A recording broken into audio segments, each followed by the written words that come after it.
দখলদার ইসরায়েল ও যুক্তরাষ্ট্রের সঙ্গে যুদ্ধ বন্ধে ৩ শর্ত দিয়েছেন ইরানের প্রেসিডেন্ট মাসুদ পেজেশকিয়ান। এদিকে মার্কিন প্রেসিডেন্ট ডোনাল্ড ট্রাম্প দাবি করছেন ইরান এখন পুরোপুরি ধ্বংসের পথে।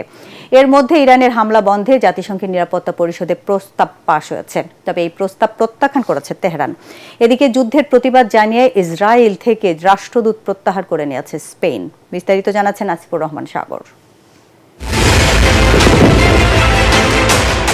মধ্যপ্রাচ্যের সংঘাত থামাতে এবার কূটনৈতিক শর্তের টেবিলে ইরান। এক্সে দেওয়া এক পোস্টে প্রেসিডেন্ট মাসুদ পেজেশকিয়ান স্পষ্ট করেছেন, যুদ্ধ বন্ধ চাইলে হামলার ক্ষতিপূরণ দিতে হবে, তাদের অধিকারের স্বীকৃতি দিতে হবে এবং ভবিষ্যতে আর কোনো আগ্রাসন হবে না দিতে হবে এমন আন্তর্জাতিক গ্যারান্টি। রাশিয়া ও পাকিস্তানের শীর্ষ নেতাদের সাথে আলোচনার পর তিনি এই বার্তা দেন। তবে এই শর্তকে পাত্তা দিচ্ছেন না মার্কিন প্রেসিডেন্ট ডোনাল্ড ট্রাম্প। মেরিল্যান্ডের সাংবাদিকদের তিনি বলেন, ইরান এখন খাদের কিনারায়, দেশটির কোনো সেনাবাহিনী, বিমান বাহিনী বা আকাশ প্রতিরক্ষা ব্যবস্থা অবশিষ্ট নেই।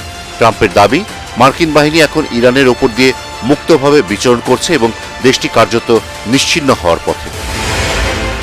সংঘাতের আঁচ এবার পৌঁছেছে জাতিসংঘের সদর দপ্তরে।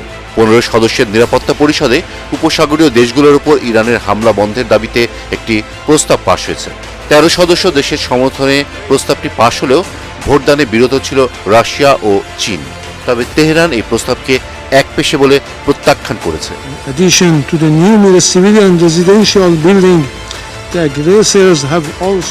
এসব কথার লড়াই চললেও যুদ্ধের ময়দানে লাশের মিছিল আর ধ্বংসলীলা, প্রাণ হারাচ্ছে সাধারণ মানুষ।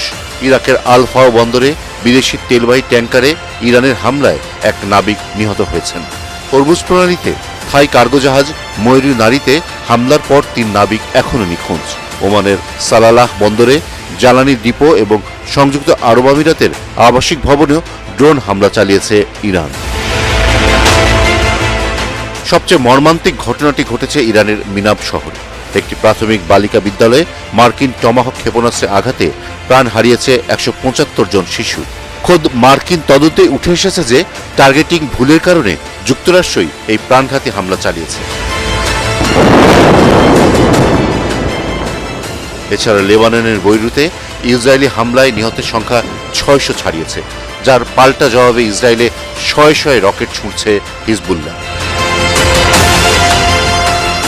এদিকে যুদ্ধের প্রতিবাদ জানিয়ে ইসরায়েল থেকে আনুষ্ঠানিকভাবে নিজেদের রাষ্ট্রদূত প্রত্যাহার করে নিয়েছে স্পেন। এর ফলে দুই দেশের কূটনৈতিক সম্পর্কের আরও অবনতি ঘটল। সামরিক শক্তির দাপট আর কূটনৈতিক ব্যর্থতার এই লড়াই এখন গোটা বিশ্বকে এক চরম অনিশ্চয়তার দিকে ঠেলে দিচ্ছে। আসিফুর রহমান সাগর, ATN বাংলা।